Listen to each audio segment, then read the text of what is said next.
Bueno, creo que ya el título sugiere varios elementos que conciernen a cualquier lector que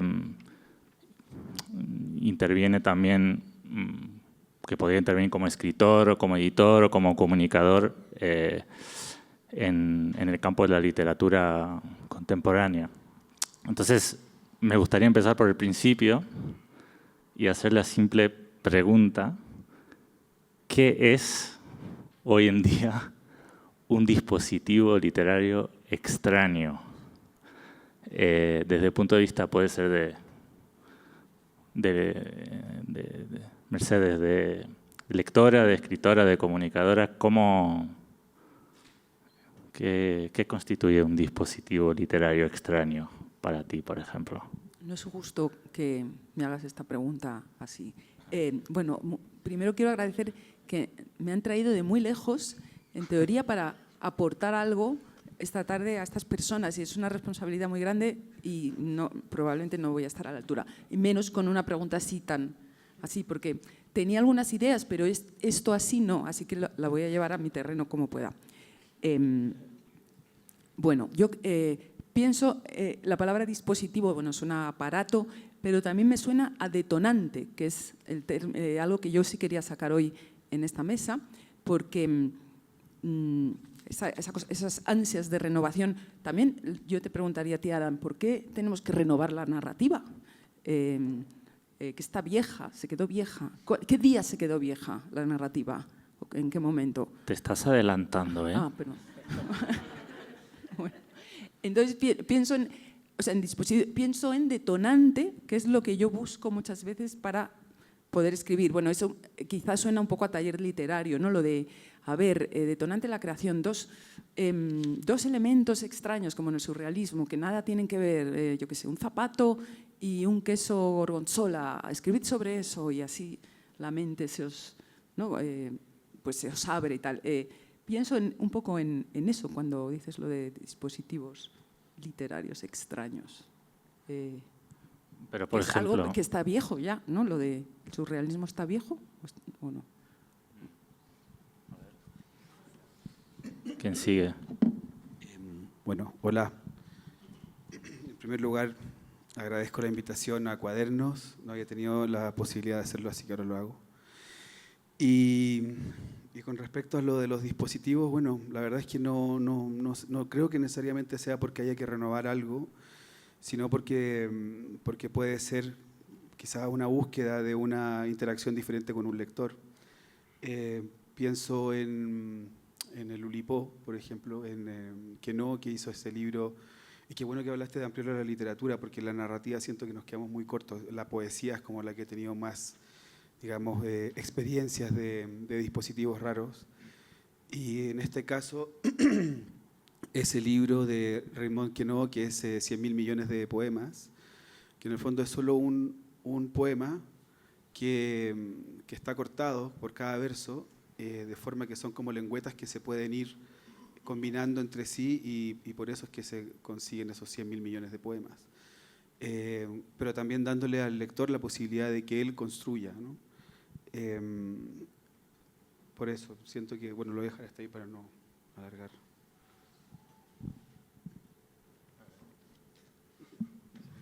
Después ampliamos.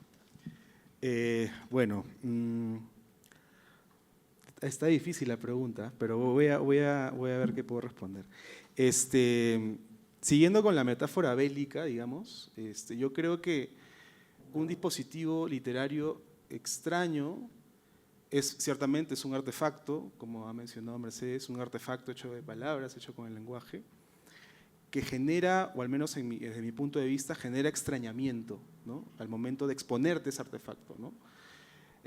Pensar este artefacto como una bomba de tiempo, ¿no? En algún momento, mientras vas navegando, vas introduciéndote en esa historia, ese libro, sea cual sea el género en el que esté marcado, lo que genera en ti es perturbación, genera extrañamiento, pone en crisis tu manera de leer la realidad, ¿no? En mi caso particular, como cronista o escritor de no ficción, no solamente esta capacidad para generar extrañamientos en los lectores tiene que ver con el lenguaje que uno usa, los recursos estilísticos o literarios, ¿no? Sino para mí sobre todo tiene que ver con el tipo de búsqueda que uno hace o que uno emprende a partir de lo que uno está escribiendo, ¿no? En ese sentido, creo que este dispositivo literario extraño lo que hace es básicamente romper estereotipos, detonar lugares comunes, poner en crisis de repente la manera en la que pensamos el amor, la manera en la que pensamos la muerte, la manera en la que pensamos el progreso, etcétera, ¿no? O sea, creo que en esencia, en el corazón de esta frase que estamos discutiendo ahora, tiene que ver con eso, con el tipo de búsqueda que emprende ese artefacto hecho con palabras, ¿no?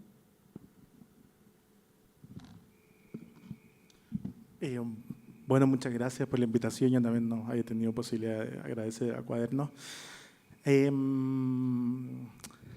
Sí, me pasan dos cosas. Uno, lo pienso desde el lugar de la tradición de la literatura chilena y de la narrativa chilena puntualmente, que la narrativa chilena tiene una tradición de mucha extrañeza. O sea, nuestro autor del boom no fue Vargas Llosa, fue José Donoso. Y El obsceno pájaro de la noche es el libro. Y no se me ocurre un libro más extraño que El obsceno pájaro de la noche. Si no lo han leído, se los recomiendo porque creo que, no sé, me parece un libro que está vivo, digo, de hecho, por esa extrañeza, que tiene que ver con una extrañeza, obviamente, de los materiales con los que trabajó, la forma que le dio a esos materiales. Y para mí tiene que ver también con esa tradición que te digo de la narrativa chilena, que también está asociado, como planteaba Galo, a la poesía. Digo, en el fondo, nosotros venimos de un lugar donde, y en el caso de Perú también, ¿no? Venimos con unas tradiciones tan grandes, digo, en el fondo, de poetas, que los narradores están a un lado. Digo, hoy día es distinto porque obviamente el mercado hace el juego al revés, ¿no? Digo, pero estoy hablando de literatura. Entonces, como esas son las grandes referencias, la narrativa de alguna manera en Chile durante el siglo XX tuvo mucha libertad para hacer otras cosas, como no tenía los focos sobre ella, y yo creo que se produjeron libros muy raros. Digo, y en ese sentido, por ejemplo, pensando en cosas más contemporáneas, Bonsai de Zambra es un libro muy chileno y no nos pareció tan raro, digo, que tuviera poquitas páginas, que fuera como muy condensado, porque dialoga con la tradición desde distintos lugares, ¿no? Entonces también eso a uno lo sitúa con una posición curiosa desde la escritura. Y lo otro que quería decir, para no alargarme también, es que pensando en el título, esta suerte como de dispositivos extraños, también de pronto en medio de ese mismo contexto escribir una novela más tradicional o más decimonónica también puede ser una extrañeza. Va a ser el juego al revés, ¿no? Finalmente también eso va cambiando dependiendo de los contextos, yo creo. Me parece interesante algunas cosas que surgen. Primero que es una cosa que no siempre es intrínseco a la obra, ¿no? que sea dispositivo extraño, sino también al contexto de recepción que puede tener tal libro otro, y también me pareció muy interesante que el trabajo del lector en todo esto, ¿no? Como podrían ser textos que dejan un espacio para el lector, puede ser de una manera más formal o también desde la temática de las obras que conducen al lector a un trabajo de reflexión quizás como, no sé, más amplio. Y también ya surgió un poco el tema de la tradición. Como en el título también tenemos el tema de la renovación, que bueno, es todo un melón, pero la renovación, bueno, uno piensa inmediatamente en los movimientos literarios, en el contexto latinoamericano, especialmente en las vanguardias. Y nada, me surge la pregunta si de alguna manera hoy se puede hablar de algo que sea un movimiento literario o que sea una vanguardia, y en caso de que sí, cuáles serían los exponentes, ¿no? Y de qué manera se articula. Creo que también es relevante como aportar puntos de vista sobre esto en la producción actual, ¿no? Empuño el micro para decir algo. Sí, perfecto. Mira, es que me apena mucho, bueno, me apenan muchas cosas, pero una es algo que ha dicho Katia antes en la mesa anterior, que ha sido un alivio oírlo, pero desde el lado ese del mal de muchos, consuelo de tontos, que es que decía que en Perú, digamos, como que una novela que tuviera, pues, de repente unos poemas o como fragmentos de no ficción, tal, como que no iba a ser tan bien recibida como en Argentina, sí. Y esto a mí me toca muy de cerca porque pienso que España, en ese sentido, me suena eso que ha dicho Katia, que sería igual. Entonces, de repente pienso en Argentina como un paraíso fiscal literario donde no te fiscalizan, el resto del mundo estás tributando, ahí tienes que pagar unos tributos y una especie como de tradición, y en Argentina puedes ser Pablo Cachatián o ¿cómo es? El Aleph, ordenado alfabéticamente. El Aleph engordado. Engordado, y el Martín Fierro alfabéticamente, ordenado, tal, y es como solo ahí. Y me apena también tener que estar hablando de la industria literaria, ¿no? Que es del mercado literario, porque supone que estamos hablando de creación y eso otro, esa Llegaremos a recepción eso nos da también. igual, pero no, al final caemos en tener que mencionar cómo funciona el campo literario, etcétera. Me da rabia porque me siento como vendida. Yo tendría que estar creando, eso me tendría que dar igual y no. Porque me afecta, claro, inevitablemente. También me ha pasado eso, que un libro mío han tenido que poner debajo del título una novela, por si acaso no sabían colocarlo, no sé, cosas así muy tristes un poco.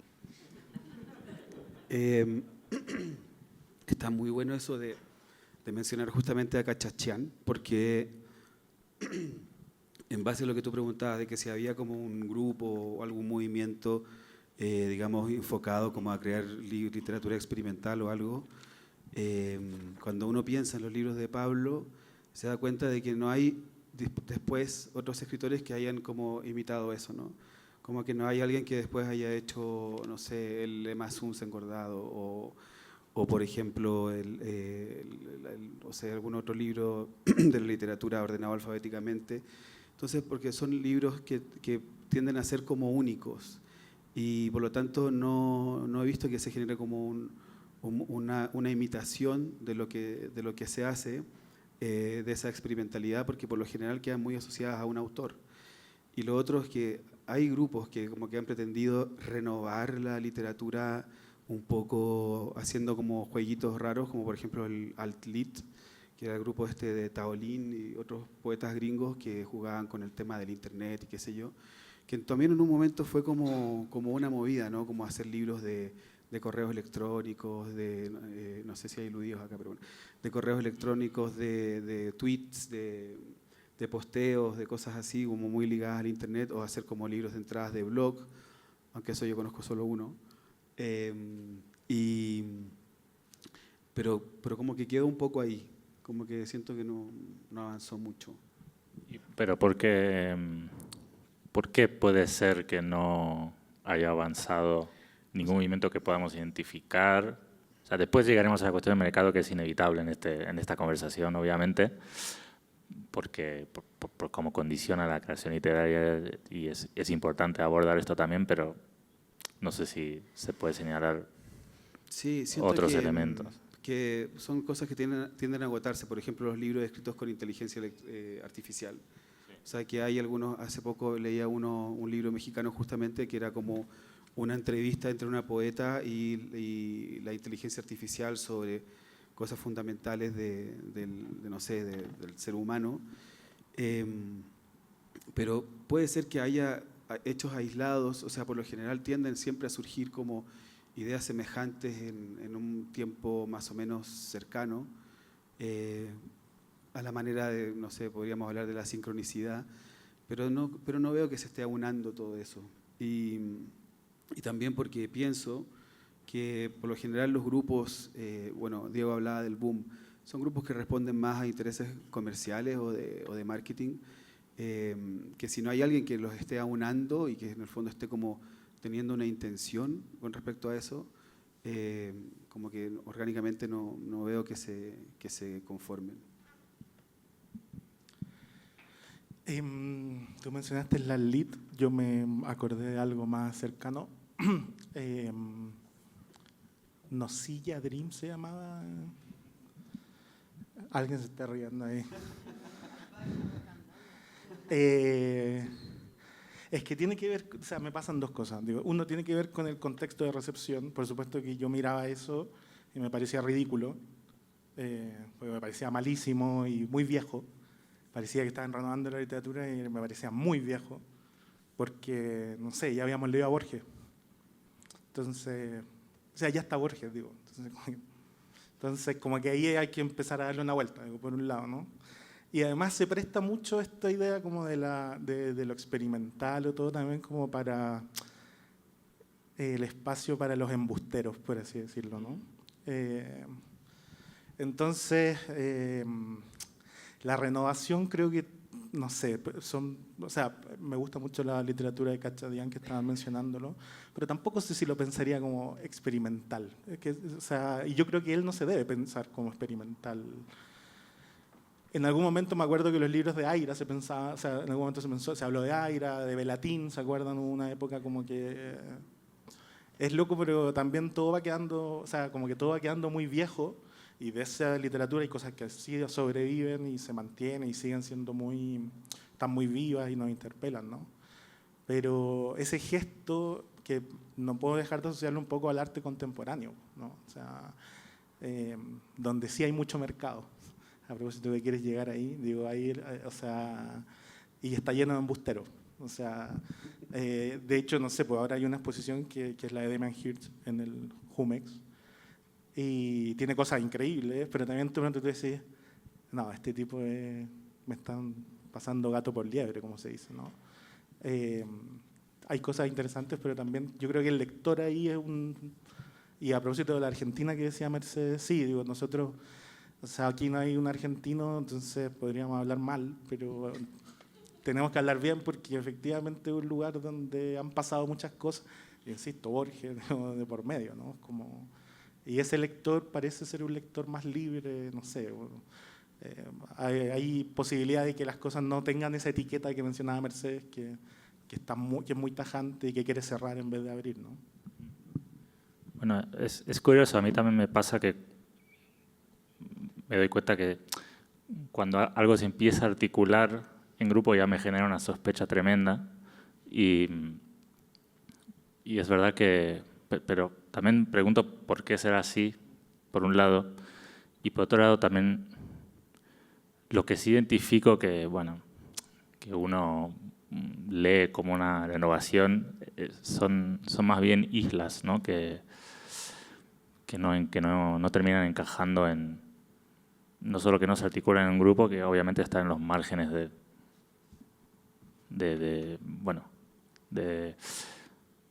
mercado, ¿no? También. Entonces, es curioso pensar por qué en una época se podía articular en grupo y realmente tener un efecto bastante interesante sobre muchos escritores que vinieron después a través de esa articulación y que hoy en día más bien yo creo que le pasa a muchos actores que intervienen en el campo que no, un grupo, no, por favor, ¿esto qué es? ¿No? Y eso obviamente nos trae a la cuestión del mercado. Eso es, además de inevitable, sí que me parece interesante porque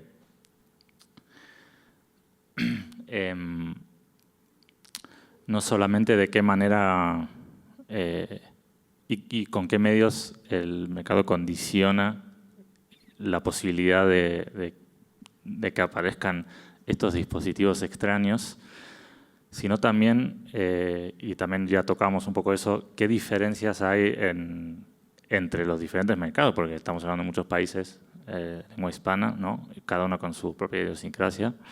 ¿Qué diferencias podemos encontrar? Mercedes ya empezó a apuntar con eso, ¿cómo era? El paraíso fiscal de la literatura que Argentina podría ser. Pero, ¿cómo podemos definir, cómo podemos pensar de qué manera el mercado podría condicionar la aparición de estos dispositivos? Bueno, justamente a través de su inexistencia. O sea, por ejemplo, lo que dice Mercedes de Argentina, bueno, uno creo que se debe a un tema de idiosincrasia pura. O sea, hay obras que surgen de Argentina que no podrían surgir en Chile, por ejemplo. Son dos idiosincrasias totalmente diferentes. O sea, tratar algunos temas que son delicados con cierto tono irónico o fantástico, esas son cosas que no, en Chile cuando pasan como que se miran mal, en primer lugar. Y el tema del mercado creo que se da también porque justamente no hay mercado. O sea, por ejemplo, hay editoriales en Argentina como Vox, que es una editorial de libros que son objetos de arte que son, no sé, vienen con imágenes adentro, con posavasos, están hechos con cordelitos, con catálogos de supermercados, en fin, y que se venden de una manera más o menos marginal en algunas librerías, pero principalmente en ferias. Entonces, lógicamente, hay una libertad ahí que no importa, si es que no estamos pensando en que esos libros lleguen a una librería o a un supermercado, o que se puedan vender los derechos de ese libro, sino que se está pensando simplemente ni siquiera en una experimentación, en un juego, y que quizás no tiene como fin vender, sino simplemente satisfacer una curiosidad, un deseo de la persona que lo está haciendo. Yo mientras los escuchaba atentamente pensaba en dos cosas, ¿no? Hablando del mercado, creo que en la medida de que los mercados en general, sobre todo los que tienen su base en las capitales de nuestros países, en la medida de que no abran, ¿verdad?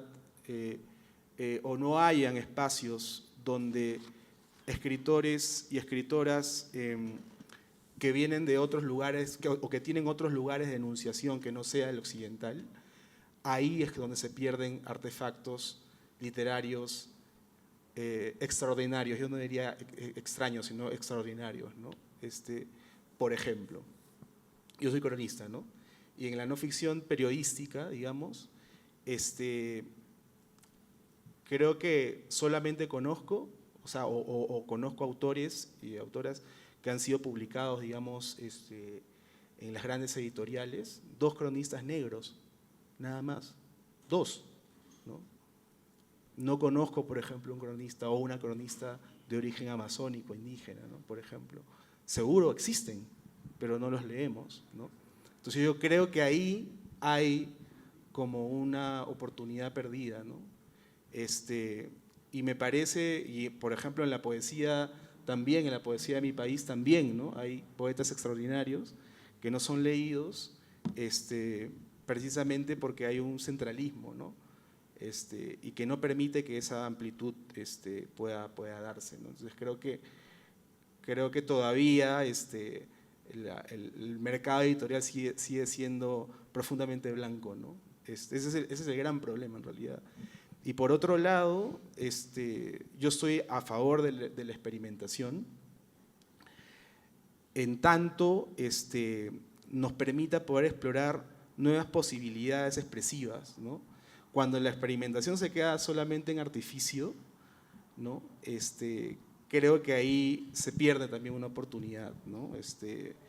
En mi caso particular, por ejemplo, justo le comentaba a Diego ayer, ¿no? Que me interesaba mucho, por ejemplo, toda esta movida que ya tiene bastantes años, esta movida de poesía documental chilena, ¿no? Por ejemplo, que está anclado también en la poesía documental, investigativa más gringa, ¿no? No sé, Muriel Rukeyser o Charles Resnick, ¿no? Y leo con mucha admiración el trabajo de Jaime Pinos, de Carlos Soto Román, etcétera, ¿no? Y me doy cuenta que, claro, yo me pregunto, ¿no? ¿Cómo incorporo esas herramientas, esos recursos en mi trabajo como cronista, ¿no? Y me doy cuenta también que hay cosas, por ejemplo, que yo intento contar y que no las puedo contar con las herramientas narrativas clásicas del periodismo narrativo. Entonces, me parece que es como un deber de un escritor, una escritora, sea de ficción o no ficción, impulsarse a buscar o a tomar formas de otros lados para poder, poder cumplir con ese objetivo expresivo, ¿no? Eso me parece que es importante, ¿no? Sí. Al hilo de que Diego ha mencionado muy pertinentemente el arte contemporáneo, cómo es tan distinto a la literatura. Yo, para mí, solo traigo tristeza y pesimismo en lo que voy a decir. Porque si lo pensáis, en arte contemporáneo es como si ahí sí el consumidor de arte, el espectador, o como se quiera llamar, como que estuviera abierto a, yo qué sé, yo recuerdo ver expos hace muchos años ya, una en el Pompidou, en París, de una artista, Orlan, que se opera, se hace cirugías y se inserta cosas, no sé, siliconas, cosas, y se pone cuernitos y hace… Bueno, entonces todo eso, la gente va… o sea, el equivalente literario a eso nadie lo aguantaría, pero en la expo sí. ¿Por qué? Porque vas a la expo, charlas con amigos y luego te tomas algo, que es como casi lo importante de la expo, es que te tomas algo luego.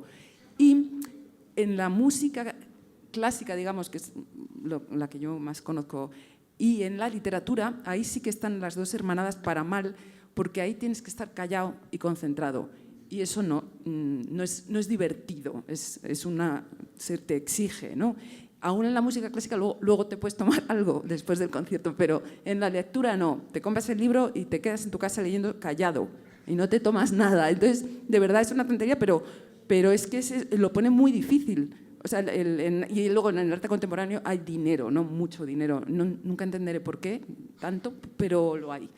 Y entonces siento que al final la literatura es como el arte más que exige mayor compromiso a quien accede a él, porque es puro deseo de lectura y de concentración, cosa que ahora escaseo.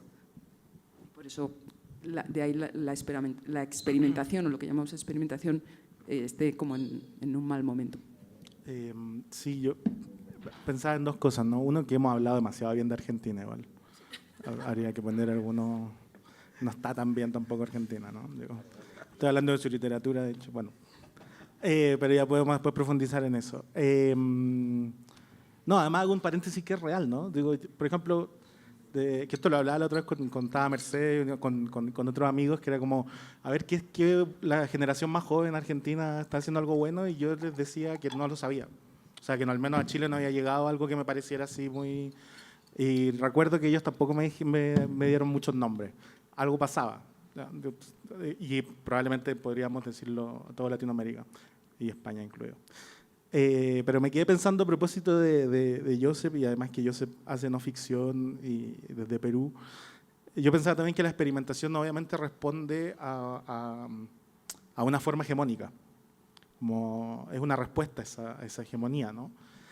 Y pensando un poco en la idea de la renovación y todo, ¿no? Pero, por ejemplo, en el caso de la crónica latinoamericana, es loco lo que pasa con la crónica latinoamericana, porque tenemos una tradición de cronistas muy variados. Bueno, acá está Monsiváis, en Chile podemos hablar del Lemebel, en Argentina podríamos hablar de María Moreno, estoy mencionando los nombres más… Pero la hegemonía no son ellos, la hegemonía es la Fundación Nuevo Periodismo. Entonces, si yo hiciera crónica, mi enemigo sería la Fundación, en términos estéticos, digo, no reales, ¿no? Y la pregunta ahí es, claro, a propósito de lo que decía Joseph, ¿cuáles son las formas a las cuales yo puedo acudir? Básicamente en el caso de la escritura documental, ¿no? Que es como… hay una realidad que también es muy distinta a la que escribieron otros, y la pregunta es, bueno, ¿cuál es la forma para poder darle forma a eso, ¿no? Digo, y responder frente a también esa forma hegemónica, insisto, ¿no? Que es como que está todo bien con los maestros de la fundación, ¿no? Pero algo tiene que pasar en uno desde la escritura que tú decís, ellos encontraron su forma, yo tendría que buscar mi forma también, ¿no? No sé cómo lo ves tú, José. Sí, no, estoy totalmente de acuerdo. De hecho yo pensaba en que ya hay demasiados imitadores de Caparrós y de Leila, ¿no? Entonces, yo creo que es muy importante, o al menos eso es lo que yo percibo, ¿no? En mi caso particular, al menos, bueno, te contaba ayer, Diego, que he estado trabajando, o estoy trabajando en un libro sobre el río Amazonas, ¿no? Que es el río más grande del mundo, donde puedes ver ahí diferentes grupos humanos, no solamente comunidades nativas, sino también personas negras, personas de orientales, europeos, etc. Entonces, yo al menos como escritor digo, las herramientas que aprendí cuando era más chibolo, ¿no? Como decimos en Lima, esta manera de empezar con una escena y después la descripción y el conflicto y no sé cuánto, ya no sirve para poder contar esa realidad tan compleja, ¿no? Entonces, por ejemplo, yo pensaba mucho en la oralidad, ¿no? O sea, por ejemplo, Guerras del Interior, mi primer libro, está más enmarcado en esta voluntad más clásica, ¿no? De narración, ¿no? Pero luego cuando escribí un libro sobre la pandemia, donde yo fui a trabajar a recoger los cadáveres en mi ciudad por el virus, acompañé a un grupo de venezolanos, de migrantes venezolanos que trabajaban en Lima. Yo me di cuenta que ya esas herramientas no servían para contar esa realidad, ¿no? Entonces, por ejemplo, en ese caso acudí, no sé, al testimonio, acudí a la poesía documental, ¿no? Acudí al teatro testimonial, a las formas que tiene el teatro testimonial. Y nadie me pidió hacerlo, pero yo sentí que ya las herramientas que había usado o que estaba usando eran insuficientes, ¿no? Entonces, en ese sentido, y ahora esta cosa que quiero escribir, no sé si me salga, sobre el río, ¿no? Digo, ¿cómo cuento esto, no? De repente puedo recurrir a la oralidad propia, porque la literatura oral es propia de estas comunidades donde no hay escritura necesariamente, ¿no? Entonces, ¿cómo puedo tomar eso o cómo puedo expresar esa realidad a través de esas herramientas, ¿no? Entonces, eso para mí es la parte más excitante de escribir, ¿no? Estás explorando, no estás inventando nada en realidad, ya existe, sino que vas tomando de aquí y de allá para poder comunicar de una manera más eficiente y más poderosa. Y de nuevo, generar perturbación, generar pensamiento crítico en quienes los leen, ¿no? Eso es un poco la idea. Es que además también, a propósito de lo que tú decís, por ejemplo, yo me acordaba un poco de lo de la crónica. Por ejemplo, aquí en México me parece que el trabajo que ha hecho la no ficción me parecía muy adelantado. Muchos libros, pienso también en Sergio González Rodríguez, por ejemplo, que tiene un libro extraordinario, que eran libros que, claro, en un momento eran muy periodísticos y después empezó Rodríguez a coquetear mucho con la antropología, con la historia, pero también porque la realidad la violencia en México se había vuelto una realidad que las formas con las que se había contado ya no estaban a la altura, por así decirlo, ¿no? De la situación. Y eso también tiene que ver con algo que ayer mencionaba Jasmina en la mesa, que yo estoy muy de acuerdo, que tiene que ver con esta idea de la experimentación y todo, también con nuestras lecturas, ¿no? Digo, yo estoy de acuerdo con Jasmina que el gran problema de la literatura latinoamericana hoy día, porque ella lo planteaba más con los lectores, pero yo creo que es nuestra culpa, es que estamos leyendo todos lo mismo. Y eso es un problema que se traduce básicamente en que nuestros libros se parecen demasiado. Si todos leemos lo mismo, digo, lo que vamos a escribir es más o menos lo mismo, ¿no? Y ahí, en el fondo, creo que ahí hay un gesto también de desordenar y de ver la idea de la renovación incluso, que tiene que ver también con quizás volver a leer a los que ya se leyeron, se supone, y mirarlos desde acá y de pronto descubrir otras cosas, ¿no? Yo creo que ahí hay un juego también y del cual siento que somos responsables. Soy pesimista igual que Mercedes y que podríamos hacer algo, pero no creo que lo hagamos, digo. O sea que desde la propia edición puede haber un gesto también, ¿no? En ese sentido. Bueno, para ahondar un poco en la tensión, claro, ¿cómo afecta también el hecho de que, o sea, tenemos un campo editorial que está cada vez más centralizado, pero también bueno, básicamente en España, ¿no? Entonces, también si uno se forma como escritor latinoamericano, puede tener casi naturalmente la voluntad y la ambición inmediata de que lo editen en la península e incluso llegue a Latinoamérica a través de esa acción. Y yo creo que eso también condiciona mucho los propios hábitos de lectura que tienen las personas que se forman como lectores primero y después como escritores en diferentes lugares. Entonces, al mismo tiempo, también quiero creer que, bueno, el monstruo se hizo tan grande que en los márgenes pueden... Es esa teoría un poco dudosa que si vives al lado de los ricos algo te va a caer, ¿no? Como que la gente decía, no, ahora todo el mundo vive en las ciudades, pero si tú miras cómo la historia de la gente vive en las ciudades porque ya no puede trabajar donde vive, entonces la única opción es ir a vivir al lado del rico para ver si le puedes brindar algún servicio y que te caiga algo, ¿no? Veo con esa idea un poco la posibilidad de proponer propuestas editoriales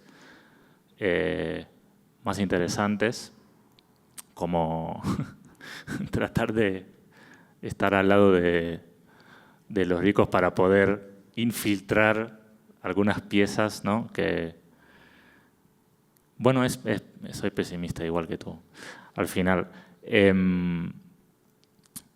Y lo último, bueno, creo que todo esto gira alrededor de eso, que es que veo que hay muchas conversaciones y mucho interés también para llegar un poco a la propia noción de lo que podía ser lo literario en general, y especialmente en una época tan condicionada por la novedad, ¿no? Como sí surge un poco la pregunta de qué significa, o sea, hablamos de renovación de qué significa esta cualidad que relacionamos con lo literario, y obviamente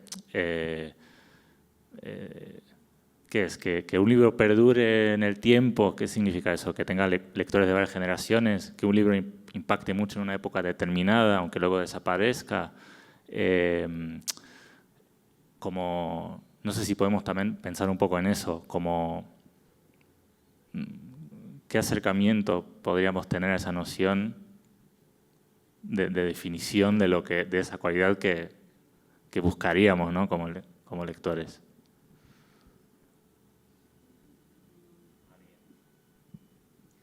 Es que yo me he quedado atrás, un poquito antes, en las palabras que han usado como herramientas, por ejemplo, mercado editorial y lo formal, que al final creo que es muy sabio lo de… Quizá la palabra experimentación a veces no nos gusta, ¿no? Y nos suena a lo mejor a un fuego de artificio, pero sí lo de buscar nuevas herramientas para contar tal cosa, tal otra, como… un poco desarrollo, a lo mejor como unas herramientas de jardinería que no cortan ya bien ahí y dices, no, pero si le pongo tal cosa va a cortar mejor. Tal. Pues tengo dos tristes anécdotas para seguir con esto, editoriales al respecto. Y es que yo es que tampoco es que haya pretendido renovar grandes cosas, pero sí como un acercamiento alguna vez un poco formalmente, que a mí me ayuda a escribir lo que yo puedo pensar que es desde otro lado. Entonces, recuerdo hablar de dos libros distintos con editoras de Grupo Grande, Ande o no Ande, ¿no? Y una de ellas leyó en el principio de un libro que luego sí se ha publicado, no por ella, pero porque me tiró los tejos como, me puedes interesar y tal, hace mucho.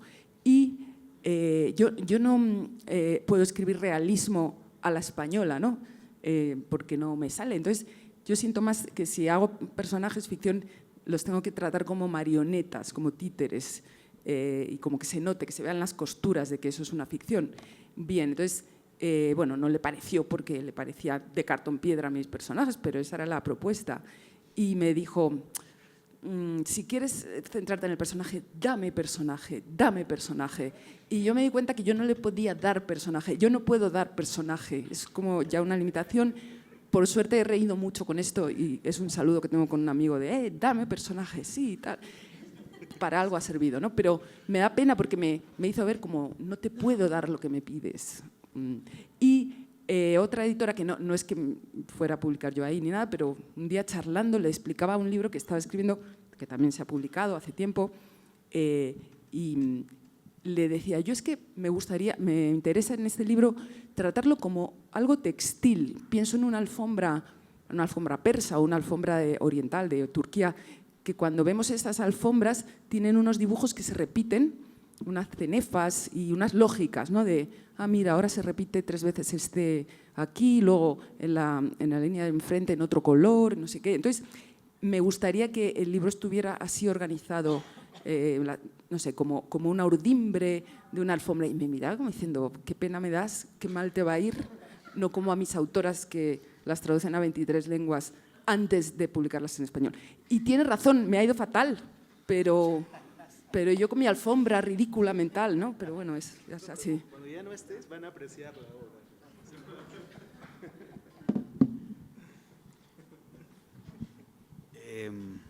Bueno, es que he pensado muchas cosas con lo que se ha dicho, pero con lo que decía Joseph de la crónica, pensé de inmediato en el libro de Los hijos de Sánchez, de Oscar Lewis, que es como se convirtió toda una investigación sociológica en testimonio en primera persona, y parece que el libro fue escrito por los sujetos que están siendo investigados. También pensé en Gamaliel Churata, por ejemplo, que hace todo un rescate de la aymara, del quechua, que lo va incorporando en su obra, de esa oralidad que decías. Y lo que mencionaba Diego sobre el tema del arte contemporáneo, o sea, vuelvo nuevamente a Lulipo, que tenía justamente la idea de hacer este arte bruto, ¿no? O sea, arte marginal, como lo han traducido, en el que son personas X que están creando una obra y que no hay, como ellos dicen, no hay ni maestros ni discípulos. Quizás no con un fin de vender obras a gran precio, pero justo en esta experimentalidad. ¿Y qué más? Iba a decir otra cosa sobre el mercado, pero se me olvidó.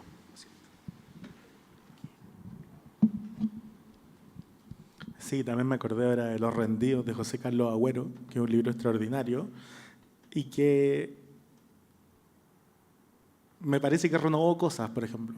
Digo, en la escritura documental y sobre todo también pensando en el tema de los hijos y la dictadura, en el fondo la literatura de los hijos, o sea, el libro de Agüero me pareció que habría algo, ¿no? Digo, y que en el fondo, claro, sería raro hablar de que es un libro experimental, pero me parece un libro importante, digo, que me parece más importante que experimental. Pero por un lado pensaba en eso y también pensaba, es que sí, no sé, yo que sigo creyendo, por ejemplo, para mí la escritora más, o sea, digo escritora, lo incluyo a todos, ¿no? Digo, latinoamericana más importante me parece que es María Moreno. Digo, me sigue pareciendo que su escritura, a propósito de lo que hablaban de Cachadián, claro, no hay discípulos, lo vamos a poner entre comillas, ¿no? Digo, ahora tampoco sé no sé si hubiese una mesa de literatura experimental invitarían a María, digo, no, creo que no. Como error, digo. Y esa literatura me parece que ahí están pasando cosas, pero también porque están pasando cosas por dos cosas, o sea, hay dos elementos claves, ¿no? Ahí, para mí la experimentación ahí está, sobre todo en el lenguaje, digo, como esa sintaxis única que tiene María para escribir es una cosa que todo el rato tú la leí y decís, ¿cómo está escrito esto? ¿No? ¿Sabes? Como, ¿qué pasa acá? ¿No? Y también no hay que olvidarse, a propósito de lo que tú mencionabas, Adam, la idea de las vanguardias y todo. Igual, claro, las vanguardias responden a un momento histórico muy puntual, ¿no? O sea, digo, es como el mundo fue otro. Digo, el mundo está cambiando, las formas tienen que cambiar y es verdad que no sé si hoy día el mundo está cambiando, pero sé que estamos en un mundo muy difícil de narrar, ¿no? Como de unificar, y probablemente también hay formas que se van agotando en ese sentido, ¿no? Digo, yo creo que, supongo que todos nosotros como escritores también eso es algo a lo que le estamos dando vuelta, no en el sentido como de, voy a ahora hacer la gran cosa nueva para que me traduzcan a los 23 idiomas que mencionaba Mercedes, ¿no? Sino porque efectivamente hay algo que se nos está escapando de lo que nos interesa y que no sabemos qué forma darle, ¿no? Oye, bueno, me acordé de lo del mercado. Y también me parece muy importante lo que dice Diego, porque justamente la experimentalidad no tiene, creo yo, valor en sí, a no ser que esté tributando a lo que se quiera contar o lo que se quiera decir. Porque si no es como bien fácil empezar a hacer cosas raras con un libro, empezar a recortar, no qué sé yo.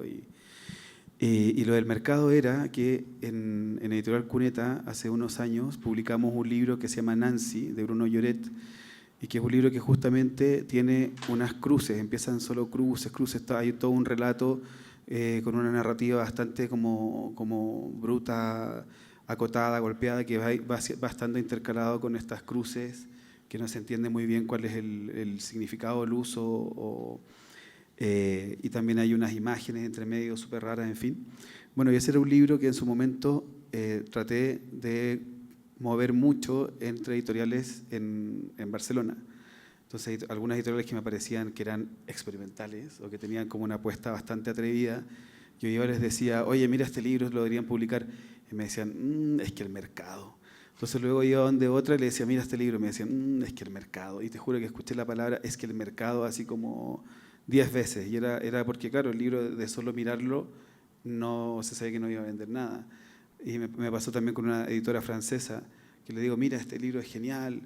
Y lo mira, lo ojea, era una señora mayor, lo ojea y me dice, no, esto yo no lo voy a vender, es demasiado experimental. Entonces, bueno, es como el mercado. Bueno, vamos a ir terminando. Gracias. Y si tienen un personaje, nos lo pasan, que seguramente lo vendemos, ¿no? Bueno. Danos personaje. Ya está. Gracias.